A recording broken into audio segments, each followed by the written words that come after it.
Mame Mbaye Dia son bi waa Dafa Jot ñoo ko composé artiste Dafa Jot yi ñi nekk ci biir mouvement Dafa Jot ñoo composé le son après képp ku ko soxla soo ma bindee inbox dinaa la ko seen incha allah dinaa la ko envoyé képp koo xam ne bëgg na son Dafa Jot bi boo ma envoyé inbox ne ma son bi laa soxla rek incha allah sur le champ di nga ko jot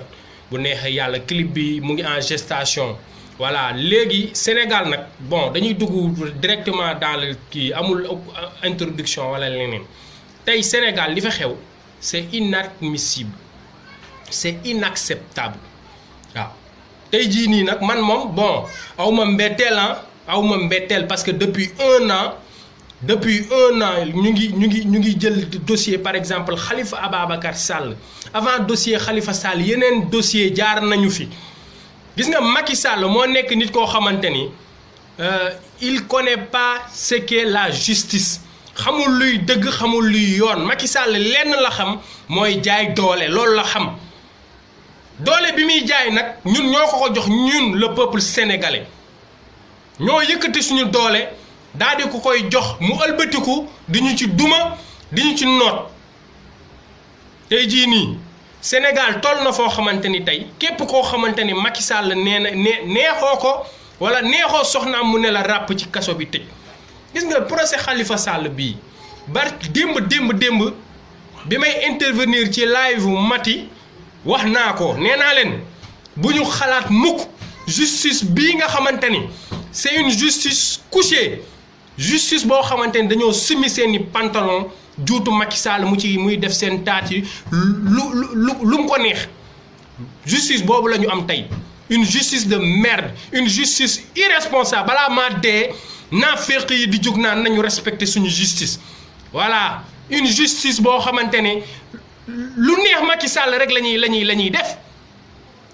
lu neex Macky Sall rek la ñuy def xam nga. démb rek maa ngi koy wax nee naa leen gis nga kii di Karim Wade kii di Khalifa Sall bu ñu xaar mukk justice du question de yaa am dëgg da ngay am dëgg yàlla ñun la àndal ñun opposition bi ñun la yàlla àndal dëgg bi suñu côté la nekkee dëgg tey Khalifa Ababacar Sall moo am dëgg you know Assane Diouf moo am dëgg Karim Wade moo am dëgg mais Macky Sall il s'en fout Macky Sall yoonam nekkul ci loolu lan la yoon wax il s'en fiche tey jii nii un corrompu comme Ismaïla Madior Fall su ko jëlee nommé ko ministre de la justice ñu naan ay un grand constitutionnaliste mais n'oubliez pas keroog am na benn professeur su ma juumul professeur boobu la lébu laa wax na ko Ismaïla Madior Fall constitutionnaliste la il n'est pas professeur xamul dara ci droit lu dul fen ak rambaaj tey nag dafa jot lii nii tey jii nii dafay firndeel liñ doon wax boobu ba néega ni te billaahi wallahi nañu nekk fii di dundee yaakaar naan nañu jàpp ci justice di def ay recours yi dul jeex Khalifa Sall na def ni Hissène Habré na ay partisans def ni Hissène Habré ça c'est de la comédie valse la ñuy def nii théâtre la ñuy def l'unique objectif c'est pas de le condamner afin d'obtenir justice des dettes c'est juste pour l'éviter d'être un candidat loolu kese la depuis le début ñun xam nañ lépp na def ni Hissène Habré il n'a qu'à se taire ses avocats n'ont qu'à se taire idem pour Karim Wade na ñibbisi buy duggaat ci kaso bi mu duggaat ci kaso bi mais dans l'honneur là le combat mën a tàmbali waaw na Karim Wade ñibbisi waaw donte fekkee dañ koy tëj ci kaso bi na ñibbisi Macky Sall moomul nit ñi ba mooy dogal comme kuy dugg ci Sénégal ay dëkk ko na ñibbisi il est sénégalais voilà il est sénégalais dafa war a ñëw buñ koy tëj ñu tëj ko waaw combat bi nag bu boobaa lay mën a neex ñu mën a xam li ñuy raak lan la boobaa ñu mën a xam lan la ñuy. maa ngi jégalu dafa am ku ma doon woo léegi donc mu nekk li nga xamante ni bii pour combat bi mën a tàq dëgg Karim Wade comme candidat nga waa PDS nee nañ candidat nga ñun de suñu ànd ak yow di xeex c'est parce que injustice la ñuy xeex voilà man en tant que ku bañ injustice man dama gis ne Karim Wade dafa war a bokk ci jongante yi c'est son droit waaw dafa war a bokk ci élection yi par force amul lenn lu ko fi tere ay tubaab laak naar laak mais allez vous faire foutre koo xam ne kuy sa baay ñu ne Ablaye Wade ngeen bëgg a taxaw naan non il n'est pas sénégalais non mais sénégalais moo soxor quoi pourquoi méchanceté pourquoi soxor hein non mais Diouf CEDEAO ba ñu joxee seen avis ba ñu joxee décision bi rendre ko ne ni ñu àttee Khalifa ñun ñëpp gis nañ ko on a été témoin ci ni ñu àttee Khalifa Sall avant ñu koy àtte sax dañu ko privé de ses droits les plus élémentaires avant ñu koy àtte laa waxuma sax bi ñu demee tribunal waaw mais avant ñu koy àtte il a été privé de ses droits moom Khalifa Sall kon tey jii nii bu ñu xaar mukk Sénégal di appliquer xoolal amul lu mu leen jaralul Macky Sall il joue le tout pour le tout son deuxième mandat ou rien nañ ko ne dictateur la nañ ne Sénégal dellu na ginnaaw xoolal il va payer les faux journalistes de la TFM les faux journalistes de trucs comment on appelle RFM l'Observateur RTS taxaw ñu ne waa Sénégal gagné na place ci démocratie ah di jéem a nax nit ñi di lëre nit ñi delloo ziar bu wér a wér Awa Gueye yi voilà tey jii nag xolal na gars yi génn seeni base conférence de presse yi xam nga réunion yi yooyu yëpp fu mu ne nii nañ ko ci suuf une révolution xam nga dañ koy ñëw dafa war a spontané tey jii nii mooy loolu bu ñu toog nii ñuy tëj Khalifa Sall ci lu dul dëgg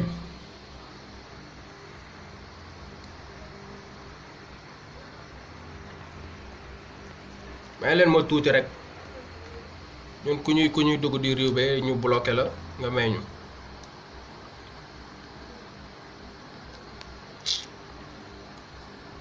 voilà donc sama gars yi nañu booloo l'heure est à l'unité sama gars yi pas à la division l'heure est à l'unité na waa PDS génn seeni base na xalifis yi génn seeni base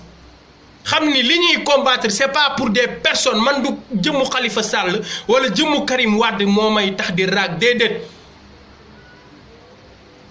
c'est le Sénégal qui est en danger il faut sauver le Sénégal il faut sauver la dignité sénégalaise sama gars yi te loolu noonu du question de ay affaire de Khalifa ou rien du question de Karim Wade ou rien déedéet Sénégal ou rien le Sénégal est en danger Macky Sall dafa dëggaate Sénégal tey di ko nappaaje di ci def lu ko neex tapet la moom Macky Sall ñemewul amul fit tapet bu bon la waaw dictateur tapet xam nga yeneen dictateurs yi sax xaw nañ am fit mais Macky Sall dictateur bu buqat tapet mooy Macky Sall je n'ai jamais vu un peureux comme lui waaw ñun ragaluñu kaso waaw moom moo dem ci Serigne Bara toog di jooy ndax kaso Khalifa Sall ngi nii waaw amul lu mu defalul Macky Sall tey lii la ko wëlbati ko fayee ko Khalifa Sall ngi ci biir kaso bi di ko muñ dignement Karim Wade biñ naan ay doomu fils à papa la 3 ans tëj nañ ko kaso déggu leen ko mu sëkkër wala damaa feebar wala dara na sénégalais yi bàyyi yàq der na sénégalais yi xoolal ñii di taxaw naan nangam Karim bu ngeen bëggee mu bokk par force dafa am lu mu laaj Khalifa Sall li koy libéré dafa am lu mu laaj idem pour Assane Diouf ak Barthélemy Diaz combat bi moo am lu mu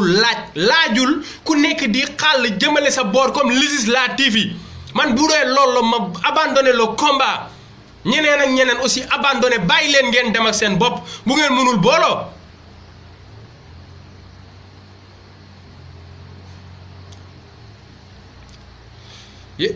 Babacar Mbaye déggoo ma wala nu mu demee noonu yéen a ngi may dégg parce que moom nee na son bi dem na gars yi booloo ba ci mouvement yi nañu jàppante ku nekk naan ay way ñëw leen topp kii ku nekk non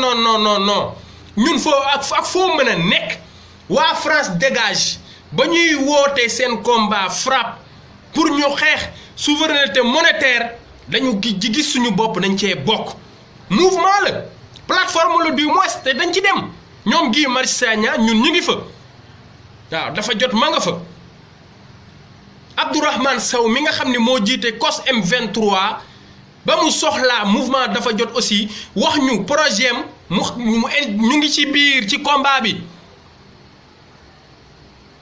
kon nañu jàppante nañu du ku nekk di xàlli ay diw la man jëmmi doomu aadama laa wax benn jëmm doomu aadama tey ci ñii ñëpp feesul sama bët waaw plus que le Sénégal amul waaw benn jëmm nag laa wax feesul sama bët waaw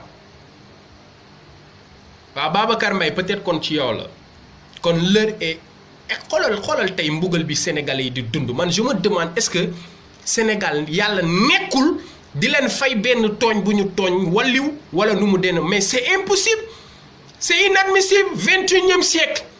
l'an 2018 bientôt xoolal at bi xaaj na bientôt 2019 on nous parle de pénurie d'eau pendant combien de mois ci biir capitalu Ndakaaru Sénégalais yi ne teg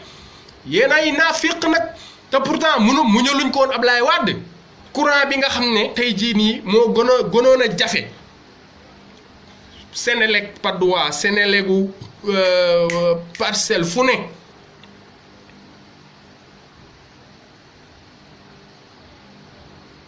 ne la gars yi daan génn ana imaam yu naafiq yi doon marche pour courant bi ñëw xanaa ndox bi yëguñu ne ndox bi ay plus de 6 mois ngi nii man sam papa ba may wax ni fa ñu dëkkee amul ndox billaahi wallaahi taalaahi ëpp na at laa wax ba ñuy root ay bidon naan pénurie ëpp na at laa wax xëy na léegi la gën a ay ana imaam yi doon marche naafiq yu bon yi ñu doon bu ñu waxee ñu naan rek imaam dafa war a imaam xoolal da ngeen doon politique comme ni waa UNACOIS jàppoo doon complet Abdoulaye Wade kese billaahi man coup d'état Abdoulaye Wade boobu ma gënaloon téeméeri yoon lii Sénégalais yi di dund man dunduma ko mais maa ngi koy yëg ndax lu ma yor tey jii nii mënuma denc dara laa wax ndax jafe-jafe yi nekk Sénégal nooy dencee war a fay école xale war a lijjanti yaay bu feebar war a lijjanti courant ndox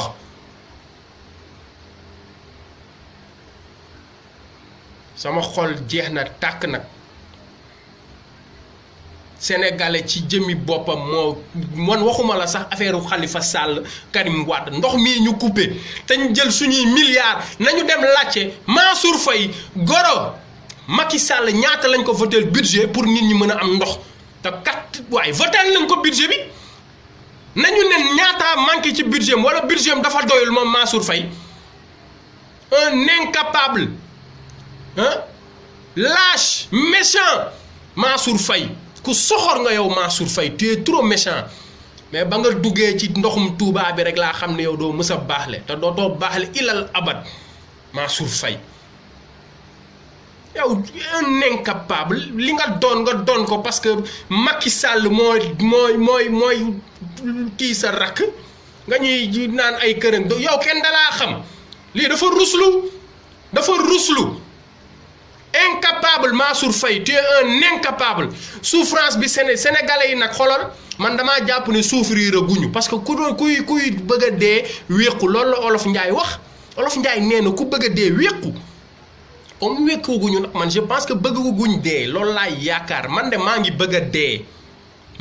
a dee nag man personnellement waaw bu ngeen gisoon suma kanam sax tey jii nii di ngeen xam ne li may wax nii dëgg la ci man nekkuma sax di ci foo wala di ci tricher parce que xaw ma moo boobu man existé wul ci man xaw ma tricher pour man sénégalais yi bëgguñu dee yaakaaruma ne non parce que bu ñu yee tollee foofu noonu dinañ wéqu des menteurs comme Ousmane Tanor Dieng ay Moustapha Niass ah complot teg complot boo xamante ni tey jii nii maara day taali mais ñu ngi koy gis sànq nag am na lu ma bind te bi ma koy bind waxuma ko pour gars yi reede billaahi bis bu Macky Sall amee deuxième mandat ngeen di door a dund safara nag ngeen di door a xam yàlla misaal safara gi mu misaal lan mooy safara mooy souffrance toog say doom wër la nga bëgg leen jox lu ñu lekk yoroo ko xar moom waxatoo ko kenn dootul yar waaw sàcc yi dong les voleurs à col blanc les délinquants de la république les Aly Ngouille Ndiaye ak ministre sàcc yi ma ay Mame Mbaye Niang kese ñoom kese ak seen njaboot ngay dégg ku leen maralul taat bu boobaa doo lekk Macky Sall nootagu leen Macky Sall nootagul sénégalais yi tant que amagul deuxième mandat actuellement dafa am lu muy wër gis nga am na deuxième mandat di ngeen mere ku leen deful dara man fa laay jaaree bàyyi Sénégal ci faaxan lu leer laa leen di wax nañu sàggan nañu jaral xoolal lu ñu mënta am tey yàlla ñun misaal nañu safara na mu mel misaal nañu ko lan mooy mbugalu safara mais enfer sur terre mani enfer sur terre da ngeen di dem ngeen laaj Camerounais yi lan mooy enfer sur terre dem leen ngeen laaj Camerounais yi lan mooy enfer sur terre wala ngeen dugg Google ngeen gëstu Cameroun tey jii naka la ko Paul Biya ruiné te xoolal il s'en tape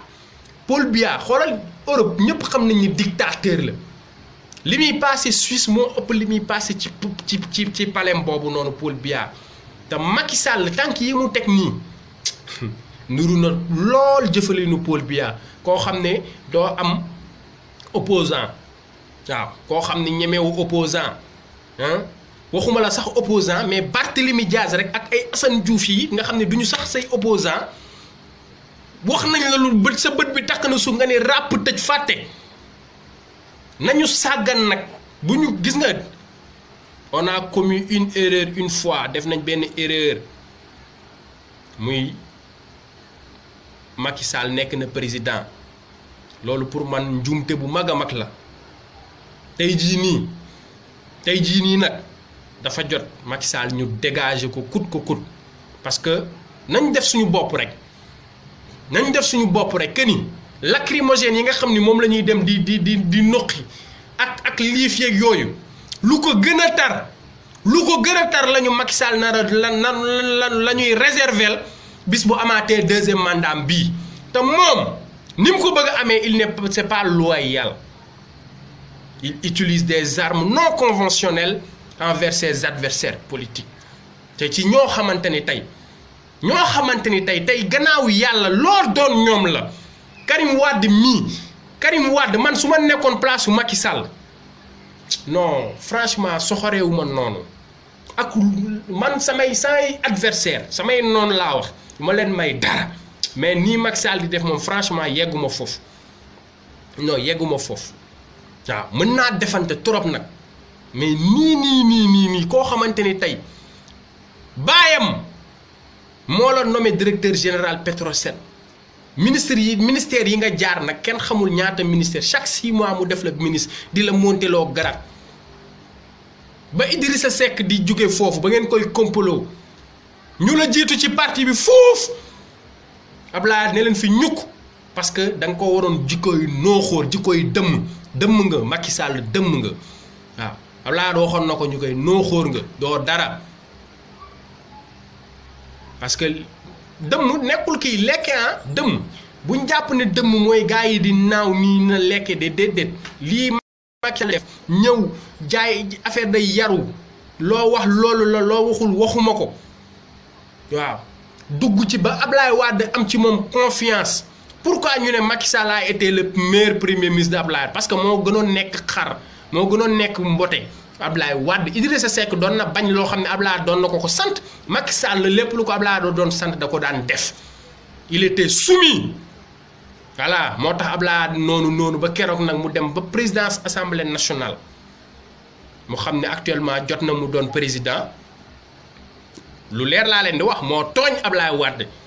moom xam na ni loolu mu doon def noonu foog mu def ko parce que gars yi ngemb nañ ko lobby yi ngemb nañ Macky Sall gëmloo ko ni tu seras le prochain président ñu ngemb ko looloo tax mu ne day jéem a auditer Karim Wade xaw ma lan ak lan Macky Sall yow tey jii ni bu fekkente ni dangaa ngi mer ngemb nga ni ne li la Abdoulaye Wade def mais yow kon imaginel bu Khalifa Sall wala Karim Wade nekkee président yow kon naka ngay def ak ñoom naka la ñuy def ak yow man de bu dee man Idrissa Seck moom Idrissa Seck bu fekkente ni en tout cas bëgg na am minimum chance ay wax yooyu muy wax naan juboo la sant mag ay non ba mu kiyee ba ku fi nar a baal Macky Sall ñu dégagé la kooku amul sikki sàkk kafuñ ci réewuñ ci le prochain président qui sera au Sénégal le prochain président laa wax kii uti Macky Sall mani ay juboo ay baal doxuñ ci yooyu baaluñu Macky Sall ban baal un voleur koo xam ne askanam ñëpp tekki nañu à cause de lui dans le dos du contribuable ngeen naan ay affaire de baal yooyu dañ koy yóbbu ci yàlla de yàlla am yërmande boobu jéggaluñu ko te ku ko baaluma ko man waaw Macky Sall xoolal man maa la baalul li ma la njëkkul baal mooy Charlie Hebdo kooku fii laa ko am fii dans la gorge Charlie Hebdo ilal abad duma la ko baal ni nga toroxalee Abdoulaye Wade duma la ko baal ni ngay toroxalee Khalifa Sall actuellement ñu ciy teg sumu bët duñ la ko baal kon Idrissa Seck moom xoolal nañu dawal yërmande rek xaw ma day naxante xaw ma lu muy def mais kooku moom man kii moom suma carte daal mooy Macky Sall kee dugg direct su ma faloo Macky Sall buy génn ci palais bi néeg bi muy njëkk a fanaan kee dugg la le reste je m'en fous waaw parce que ce type là il mérite lii mu ñuy dundaloo nii plus de 14 millions de sénégalais nga leen di dundaloo enfer ah foog ni di nga ci génnee noonu ay non baal nangam ban baal moom dégg ngeen ko benn yoon mu naan day fayoon lu déedéet day di ñëw def li muy def parce que noo xóor la en 2009 Khalifa Sall il était de l'opposition caisse d'avance bii bokk na ci li jàppale waa APR yu bari Seydou Gueye ba ñoom yu damm yooyu noonu ci la ci defaroo Abdou Mbow mii di jaay xawma kiriku lan ak lan moom teppi coot kiiwam rek laa bëgg man moom Abdou Mbow waaw ci la defaree ay bëtam ci la demee xawma Maroc xawma ban France ñu opéré ay bëtam sur demande de Macky Sall ñu embauché Abdou Mbow ci mairie de Dakar tey xool mu ëlbatiku comme un traître comme Blaise Compaoré ni mu trahiré woon nuñ koy waxatee le grand patriote Thomas Isidore Sankara comme Mobutu na mu trahiré woon Patrice Lumumba Macky ñaar ñooñu ma cité léegi Macky Sall ñaar ñi ma cité léegi muy Lumumba pas Lumumba mais le traître de Blaise Compaoré ak l'autre traître ñoom ñaar ñëpp gis nga fa ñu mujjee Mobutu nguuru ba dem ba jàpp ne mooy yàlla Mobutu amul lu mu mënul woon amul moom jàppoon na ni sax mooy loolu amul kenn ku ko mën a yërëngal République démocratique du Congo ba Kabila xoolal Kabila rek 1 an la def ci pouvoir bi xaw ma 2 ans Kabila la yàlla yabal demal déloger Mobutu mais Burkina kan la yàlla yabal mais le peuple Macky Sall nag xoolal ñun duñ fi nekk di xaar benn kii bu jógee fële naan waaw moo fiy dégage ñun ñooy dégager ndey Macky Sall ñun ñoo koy dégager suñu bopp parce que lu ëpp tuuru Khalifa Sall bàyyi jàmbur la Karim Wade bàyyi jàmbur la yaa bon Macky Sall boo mënul dem ba assurer ndoxu naan faju bi sax waxatuma ko faju Sénégal léegi la fa xew kenn xamul lu mu doon Rwanda en 1994 ñuy nekkoon ci génocide Rwanda 1994 su ma musaan dégg Rwanda sax damay tiit maanaam bu yooyu dëkk moom yàlla nañ ci yàlla musal tey xoolal Rwanda ñu ngi nekk di expérimenter ay drone laa wax yoo xam ne foo mën a nekk ci biir Rwanda dañuy toog jël drone bi teg ci garab bi mu ñëw livrer hôpital bi xoolal yooyu prouesse ñun nag mën nañ ko les Rwandais ne sont pas plus intelligents que nous ils sont juste plus déterminants ñun bu ñu leen gënee déterminés gën leen ko gëm je pense que ni dinañ waxuma la sax Rwanda mais Sénégal crème bu ñuy wax crème de l'intelligence africaine mais Sénégal la école yi gënoon ngand école William Ponty yu gër l'université Cheikh Anta Diop mii boobu temps université de Dakar ñi gënoon intelligent ci àdduna bi laa wax tey c'est pas par hasard le premier député noir jóge Sénégal le premier agrégé en grammaire jóge Sénégal Cheikh Anta Diop jóge Sénégal ak ñeneen il y a une crème boo xam ne macha allah mais malheureusement àndut ak éducation bi moo bon Sénégal yarin bi baaxul franchement waaw bu ñu toogee tey ñuy toog di défendre ay nit naan dañu war a yalwaan kooku dalay wan ñun mentalité bi ñu am ay nit ki foog mu yalwaan pour toj xolam tey ñi gën a mokkal alxuraan ci àddina bi ce sont les égyptiens ak saoudiens yeeg ñeneen ñi seen dëkk amul daara bu ñuy yalwaanloo doomu aadama te dañoo mokkal alxuraan mokkal ko bu baax nag waaw di ko jàngin bu sell kon Sénégal ñun dañu am problème éducation on a faussé la route foofu mag ñi dañ cee juum waaw ay bu njëkkaan foog nga maltraité xale man maltraitance kenn ku ci nekk rek am na ñu ko dund am na ñu ko dundul mais imaginez ñi ko dund laay wax nag ñi nga xam ni xam nañ luy maltraitance xale maltraitance nga ñu naan non dañuy toj sa xol loolu waxi kasaw la dañuy waxante dëgg man suma doom kenn du ko maltraité sama doom kenn fi ma jaar bëgguma mu jaar fa waaw fi ma jaar man dinaa ko yar nag waxuma duma ko yar de dinaa ko yar ak maltraité bokkul waaw xale bu ndaw nga jël ko di ko yen ay pollu mbalit damal tuuri mbalit bi nga ne non danga ko day tax mu xol bi dëgër kooku xolal méchanceté rek lay def ci nit lu def leneen boo amul ndimbalu yàlla moom sa xol day bon rek xam nga mag yi mën nañ ko comprendre xëy na loolu la subir moom parce que ndeyam yaru ko baayam yaru ko yoruñu woon lu ñu lekk bon papaam gardien la woon Macky Sall papaam gardien la woon Fatick mairie bu Fatick papaam a ko doon garder xam nga loolu tey boo ñëwee am yi genre revanche lay doon waaw nga ñu dénkaane la foo xamante ne parce que bu ñu la dénkaane mooy que ni fañ la dénkaane sa ndey newu fa sa baay newu fa est-ce que yéen a ngi comprendre kon Macky xëy na moom séquelles yooyu noonu la garder ba tey jii moo tax mu soxor moom waaw parce que pour man am na yoo xamante ne franchement mu kenn mënu koo expliquer yenn méchanceté yi kenn mënu koo expliquer Ablaye Wade li man xaaj bi bu nemewoon sama baay ministre après tëj ko kaso xawma lan ak lan sax laa wax garaawul am na lu mu def sam papa waxuma la ak man yow mu jël la def la ministre bëgg la tëj ñu ñaan ko nit ñi bàyyi mu bàyyi yow nga falu ne non léegi li ma bëggoon def yëpp tey laa ko koy def bu ñu dof loo ba Macky Sall faluwaat je me répète encore une fois nañu def tout xaw ma bu ñuy xaroog bu ñuy def lépp l'essentiel daal mooy ñi nekk Sénégal laay waxal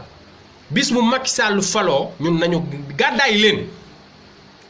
leen daw leen génn ñi mën a dem Mauritanie nañ dem Mauritanie ñi mën a dem Gambie foofay ëpp yërmande de foofooy ëpp yërmande ndax di nga fekk xoolal patrouille comme patrouille yi kii ba kii di am xam nga ko am na mais ba tey dooleeluñu leen ay patrouille yoo xam ne dañuy dugg ci kër yi waaw jàkka yeeg yëpp ay photo Macky Sall lañ ciy def xam nga ñu ngi peinture jàkka yi marron beige mais penku bi da ngay dem ñu ne leen xoolal photo Macky Sall fépp saa su ngeen julee tee timis wala tàkkusaan ba noppi ñiy wasifa bu ñu wasifee ba pare da ngeen wax président de la république ne yàlla na gudd fan te wér imposé par force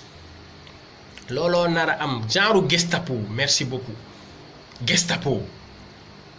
police xam ngeen Gestapo police Gestapo bi nga xam ne allemand Hitler a ko créé woon loolu foofu lañu jëm ak Macky Sall du ngeen sëqët tey jii benn mandat rek kenn du tuub ah benn mandat rek Sénégal kenn mënul dem douche kii bu amee ñaari mandat fu nit ñi jëm sama gaay ah xam nga Khalifa Sall mii parewul pour kii mais tey jii nii Macky Sall même bu faluwaatee loolu mooy Khalifa Sall ci kaso bi lay dee sax parce que Khalifa bu génnee il sera toujours présidentiable Karim Wade noonu waaw kon day moom day continuer rek di tëj nit ñi day continuer rek di tëj nit ñi sama gars yi lii jot na nag gannaaw dee dañu jël suñuy intérêt personnel yi waxuma sax ay crypto personnel ak yooyu intérêt personnel laa wax nañ ko jël tegee gauche jël li nga xamante ni bii mooy intérêt Sénégal ñu jiital ko ñun de dafa jot ku ñu woo ci loolu dinañ la ci wuyu waxuma ay soi-disant ay faire semblant wala ngay gis li dafa jot di def nga ni da nga koy def ba pare diñ ci woo déedéet ñun doxuñ ci yooyu waaw doxuñ ci yooyu dañu bëgg lu leer naññ mu leer nañu lii c'est un projet boo xamante ni lii day dégager Macky Sall mais pas ci ay wax rek ay nangam ak nangam voilà loolu laa gëm man waaw kon fippu dafa jot nañu wàññi bàyyi sax conférence de presse yi nañ ko bàyyi ak ay avocat yi ñoom mën nañuy di rey ay conférence de presse yu dul jeex mais comité directeur PDS ay ADK ñooñu xoolal amatul ko xoolal nañu woote une grande réunion assiégé Dakar nag ne duñ fa jóge tant que amuñu gain de cause loolu rek moo ñuy may victoire ci Macky Sall adduna bi yëpp yëg ni Macky Sall a ngi toroxal peuple am parce que naa leen xamal benn affaire nag l'opinion internationale tey l'opinion internationale li ñu am écho yi ñuy am nii bëriwul de kooku je vous le dis écho yi ay ONU yi boo fa demul même ci pour ñoom Sénégal way tout va bien loolu lañ jàpp loolu la ñu jàpp ñi nekk bitim réew mën nañ koo xam c'est parce que ñun ay sénégalais lañu mais ay Union européenne ak yooyu ñoom il ko bu ñu considéré woon Macky Sall comme dictateur heure bi waxatuñ ko te Macky Sall il est pire que Paul Biya dictateur la Macky Sall dictateur la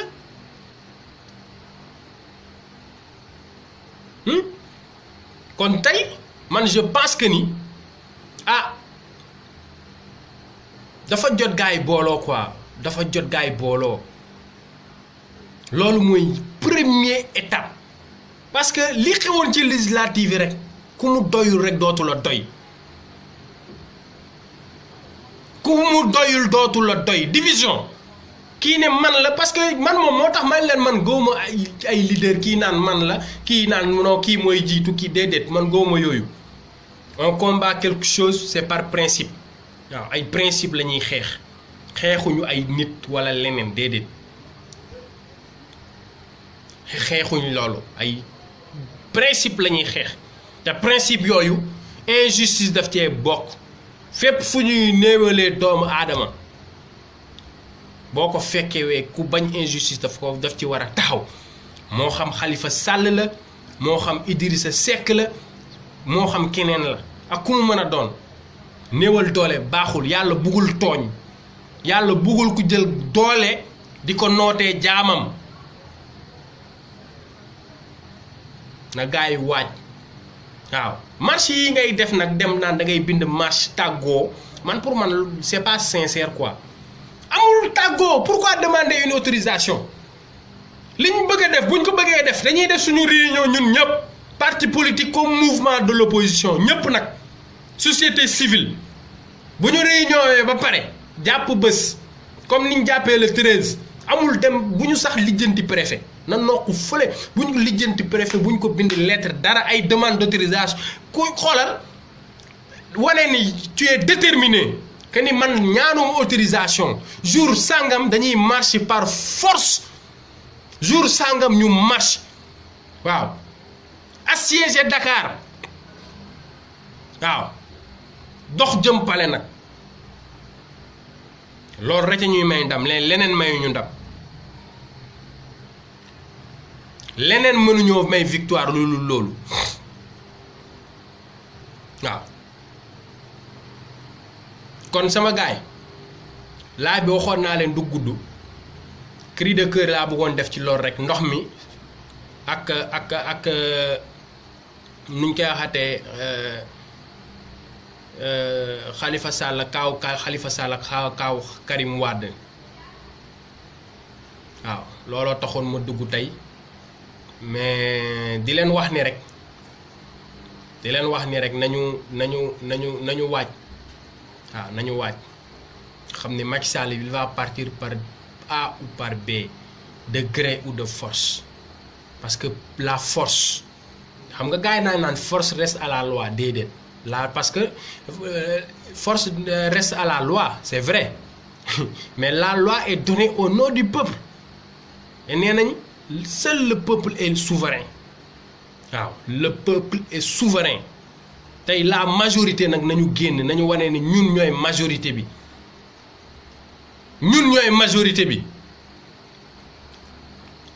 waaw ñun peuple bi ñun ñooy majorité bi ñoo ëpp doole Macky Sall armée nationale bi nga xam ne ay armée républicaine ak xawma gendarmerie GMI yi nii ñoom amuñu jom waaw amuñu jom ñi ci am jom comme capitaine Dièye nga xam ne bi ñu gisee li nga xamante ni lii teguwul defuñu ko loolu mooy dëgg l'islam nee na toppal sa ndey ak sa baay ci kaw dëgg ci xoolal lu yàlla digal sa ndey ak sa baay nee na topp leen ci lépp luñ la mënta wax nee na jigéen toppal sa borom kër sa sang la ci lépp lu mu la wax defal mais ba mu des lu yàlla gërëmul mais pourquoi ay doomu aadama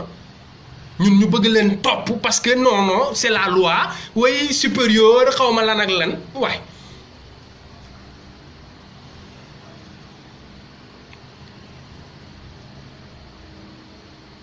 jaajëf grand Mame Thierno Ndiaye one love bro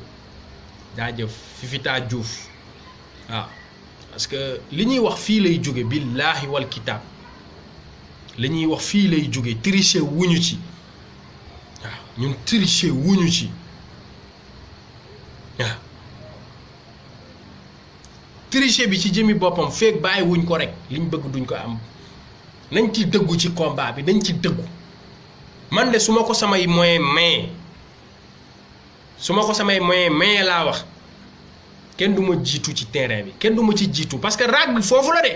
lii nii dañuy préparer le terrain wax ak gaay ñi waaw ñu bëree ngi wax du gaal seen kesey wax du waa mouvement dafa jot kesey wax ñëpp ngi wax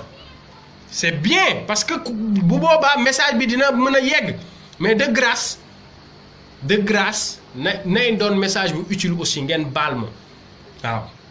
di def live pour nit koo xam ne du Macky Sall du Sénégal moom franchement dafa doy sëkk nag rawatina ñi nga xam ne nee nañ ci njabootu Assane Diouf lañu bokk man foog ma waas leen maa ngi jéggalu quoi waaw Assane Diouf li muy wax leer na nañ yabal na fi nijaay buuna xamal ko ne ko képp koo xamante ne yaa ngi def photo de profil am wala ngay saaga ci turam sant la ko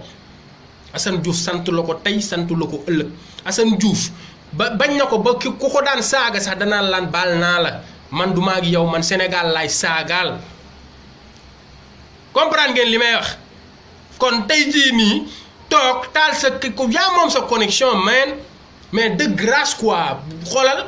ay combat Assane Diouf patriote yow génnal sa bopp ci loo boobu parce que doonatoo ko Sénégal mënul manqué ndox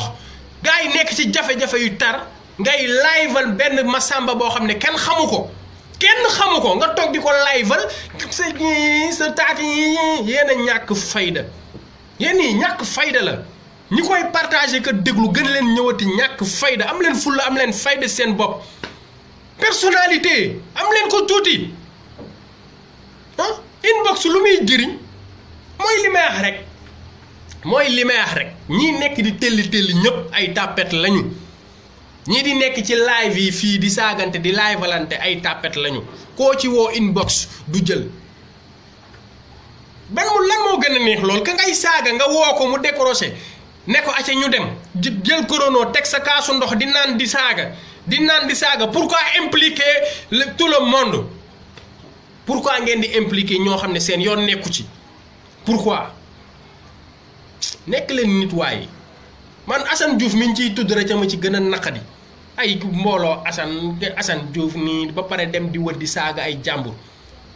Assane soxlawul loolu li mu soxla mooy ñi nga xam ne ñoo jiite ay mouvement Assane Diouf initié ñun waa dafa jot de bu leen ñu tàggu ci dara sax bu leen ñu sax tàggu yëgal leen ñu rek def leen li ngeen di def rek ne lii Assane Diouf lañ koy defal bés sàngam ngeen xool liñ ciy def mais créer un mouvement ba toog Free Assane libéré Assane Free Assane libéré Assane quand même ça suffit proposer leen nit ñi dara même bu fekkente ni dañ naan nangam la ñuy defal Assane bés sàngam waxuma ay sarax waxuma ay leneen waaw lu réel laa wax nag ñu defal ko Assane mu leer ni lii c'est un combat au moins jàpp nañ ñun fii ay xalifis jàpp nañ fi ay karimis ay combat yu dul jeex même waa dafa jot ban Assanis ngeen dégg ñu ne jàpp nañ ko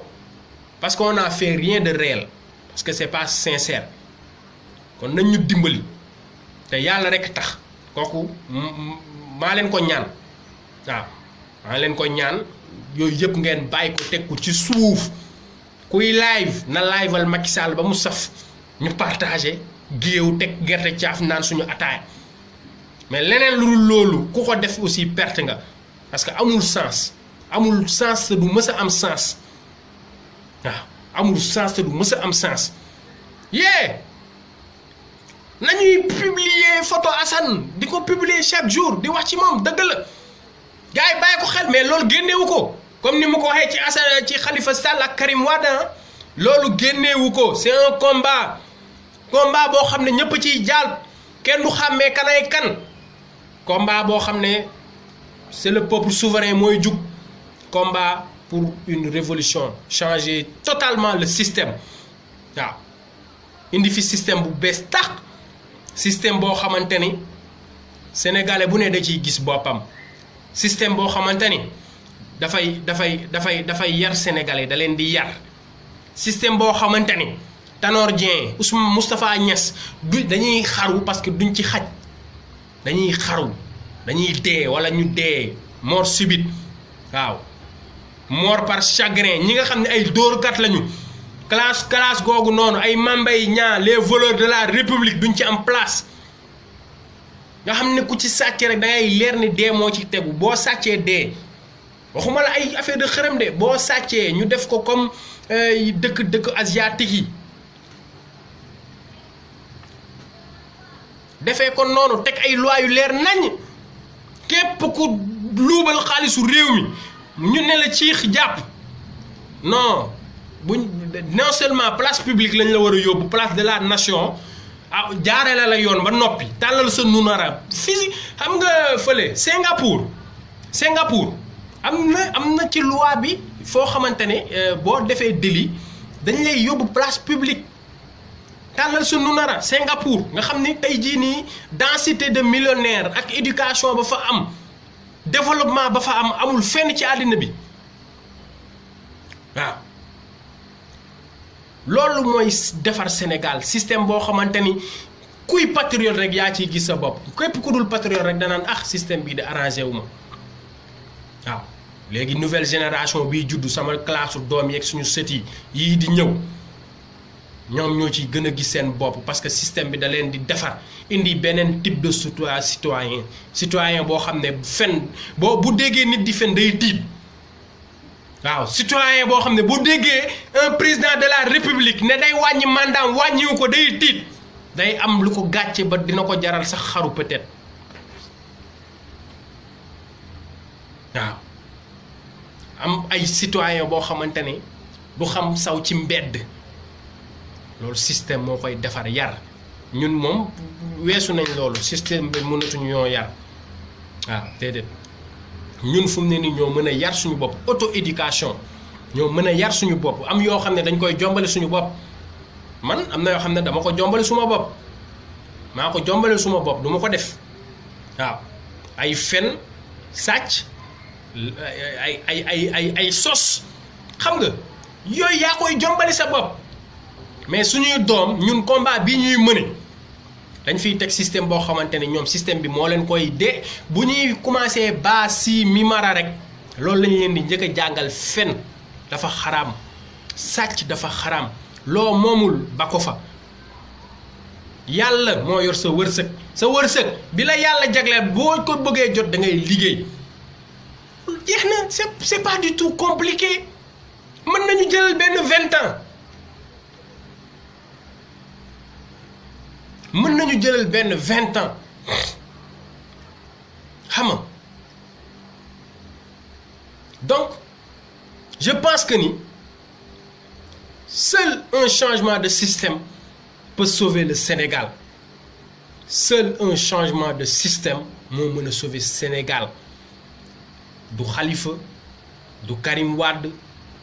du sax Abdoulaye Wade nga xam ne moo leen mën ñoom ñëpp segam Abdoulaye Wade sax ci changé wul système bi du ñoom mais ñun le peuple ñoo leen di wax li ñu bëgg bu dee Karim Wade mu def ko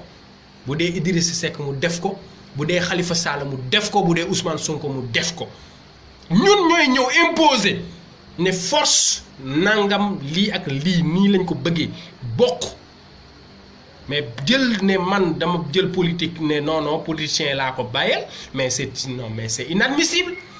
dafa jot nag politiciens yi duñu leen bàyyee teg dara dafa jot ñu bañ leen a bàyyee teg suñuy réew luñ ne nii ñu ne non loolu affaire de politicien la bu ko defee fi ñuy sàccee tey ak di feneek yooyu yëpp ñu bàyyi leen fa tey jii nii mais musiba mooy am rek musiba rek cay am voilà Mia Farrow bien sûr moins de 20 ans dama ne bon maximum 20 ans ñu dégguñu foo xamante ni tey Sénégal ñu ngi ko classé actuellement ci les 20 pays les plus pauvres du monde mais bu boobaa di nga gis jéego yi ñuy def Macky Sall moom du moom moo ñuy liggéeyal suñu réew waaye mais c'est ça le problème MC Dia une société civile consciente ba noppi honnête boobu nga ci teg moo am ils sont Sénégal moo bëri ay malhonnête Sénégal yaay wóolu nit ci intégrité am yaay wóolu nit mais nga dem ba ci biir gis nekk kii c'est faux type la waaw dóorkat la rek moo nekk ci société civile bi moo nekk ci ay dóorkat lañ ñoom ñëpp dóoratuñu sax léegi dañuy xaañ waaw ay muur baan keroog maag moom daje nañ ci live mati bi nekk fa waaw politiciens yi foo dégg ku naan politiciens yëpp a yem mooy loolu moytul ma ko parce que yàlla yemaluwul man sama juróomi baaraam yaa ngi nii même sama ñaari loxo yi sax dañoo ëppante waaw sama ñaari loxo yi dañoo ëppante sama main gauche la mu mën sama main droite mënu ko nu mu mën a yemee lu tax ñuy lekkee ndeyjoor di bañ a lekkee càmmoñ parce que ndeyjoor a gën te pourtant ñaar yëpp ay loxo lañ soyons sérieux waaw Sénégal am na ay ndaw yu gëm seen bopp ñoo xam ne du ñu fen te du ñu sàcc te du ñu wor itam ba ñàkk a wor surtout parce que léegi trahison moom Sénégal comme pas possible dañ koy jiñ politiciens yi mais du politiciens yi rek di leen ndeke transhumants yi du politiciens yi kese ñëppay transhumé fu mu ne nii ngooñ di burute ngooñ li ñuy dugg dañuy xool ndax am na ngooñ wala amul ngooñ yàlla nañu yàlla musal ci boobu nit yàlla nañ ci yàlla musal may ñu waaw maam Thierno Ndiaye nee na mon candidat 2019 j'ai besoin d'un bilan ni programme mais un président qui va changer mais merci jeex na système bu changer rek nga gis ne leneen li ci des day ñëw l'appétit vient en mangeant idée yi day ñëw barki démb la Nigéria doon kii benn métro Nigéria Abuja ñu ngi doon inauguré ba gannaaw ba ñu inauguré TGV waxuma ay TER de TER moom mooy train yooyu naan xër TGV laa wax train à grande vitesse Nigéria xoolal ñoom defar nañ seen bos ba noppi ci lu gën a yomb suñu TER bi ci distance bu gën a gudd téeméeri yoon waaw barke démb la Nigéria di door a inauguré un station métro mais Nigérians yi ñoom dañuy defar sax oto pièces détachées yi ngeen di gis fi yëpp Nigéria mais tey Sénégal ban industrie la am ban industrie Sotiba tëj na Icotaf tëj na Bata ay usines yoo xamante ne heure bii s'il y avait une volonté politique ibbiwaat nañ ko dinaa ci jeexalee sax ak Auchan parce que gis naa temps yi les faux types comme Ndoye Bane woy Auchan nii Auchan naan ñun bëgg nañ set bëgg nañ qualité bëgg nañ bas prix mais gis nga Auchan mu ngi mel ni nuñ koy waxatee góor tey góor boo xam ne dafay dem kër di uti soxna dem ci biir soxna sa dem foofu noonu ñu gis ki nga xam ne tey moo ci gën a superficiel poché ay hanche poché taat comprendre nga def kii cheveux humains yooyu noonu poché xef poché ay we Auchan man loolu laa koy comparer ba pare xeesal nag teg ci xeesal yooyu nga xamante ni fii day 3 tons lay doon fii day xees pecc ci kaw fii xaw a xees ci digg bi ma maar day taali yàlla nañ ci yàlla musal wala a'uzubillah yàlla nañ ci yàlla musal noonu lay mel loolu mooy Auchan dañ ngay ñëw ñu ne la dafa yomb dafa set dafa nangam mais ana patriotisme ana nationalisme loo xamante ne da nga ciy dugg ah dem ba ci biir gis ne ñii la ñuy def ni arnaque la Auchan arnaque la billaahi Auchan bu defee 5 ans Sénégal ngay gis xoolal boutiquier ba la daan lebal dootu la mën a lebal parce que amatul lu mu la lebal day tëj Auchan amul lebal de jàpp ci boo weer bi dee Auchan amul loolu waaw te Auchan li ci gën a bon sax laa wax li ci gën a bon mooy bu ñu jaayee ba def recette seen chiffre d'affaires mais France la jëm toogul Sénégal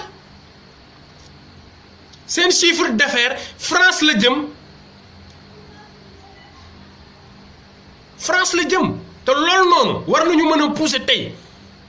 Auchan ni muy def nii di jël suñuy marché di ko jaay mais nañu jël investir suñuy marché jàppale suñuy yaay yi marché Gueule Tapée barke démb jaay nañ ko Auchan ndeyul lan barke yàlla Macky Sall buy daanu Auchan di daanu tubaab yëpp sax ay Necotrans ak lépp dina daanu incha allah parce que gàcce weesuwul jël sa lépp tey sa lépp nee leen ma lii la Sénégal moom tey ci biir Sénégal nee leen ma lii la sa propre kër sa baay jox la ko wala nga ñax ko moom ko jox ko ay locataire yi fayeetuñu ñu ne déet na waaye sax loué ko di ci fayeeku loolu lay niru tey Sénégal dafa am ay locataire nga loué sa kër laa wax ba noppi nekk ca biir kër ga ñu ëpp la fa ay droit locataires yi ëpp la droit ba pare duñ la fay lu jar loué waat di fayeeku di sous loué sa kër c'est inadmissible kooku waruñ ko nangu sama gaay ngeen baal ma àq fekkente ni wax naa lu ëpp ngeen baal ma àq fekkente ni parce que defar rek moo ñu tax a jóg billaahi dañoo bëgg Sénégal ñun dañoo bëgg suñu réew dañu bëgg Sénégal waaw dañoo bëgg suñu réew kese moo ñu yóbbee ñuy wax waaw donc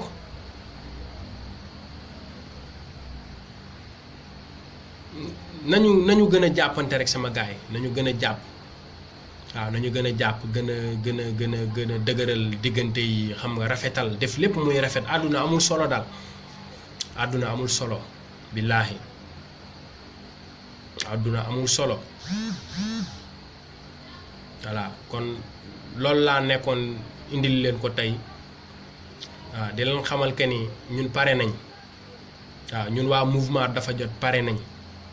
pour mener le combat ak suñuy moyens bopp dinañ xeex bi te combat bi moom ñun gëm nañ ni rapport de force rek ndax justice bii nga xam ne moo war a joxe résultat élection yi du joxe ay résultats yoo xam ne neexul Macky Sall du ko def même buñ ko gañee nag même buñ ko gañee man dama gëm ni conseil constitutionnel bii juróom-ñaari nit ña fa toog ñëpp dañoo simi seeni tubay juutu Macky Sall mu ciy def lu leen neex lu ko neex waxoon naa ko dinaa ko réitérer du ñoom ñooy ñëw di valider élection yoo xam ne dañoo duma Macky Sall waaw fii ñëppay mën a duma Macky Sall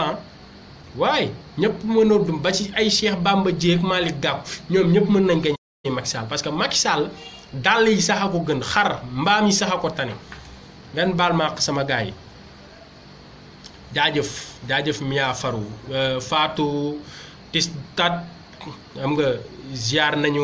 maman Aïda Touré maam Thierno Ndiaye gis naa la grand di la bëgg lu baree bari Thiès Diène xam nga Alassane Khoule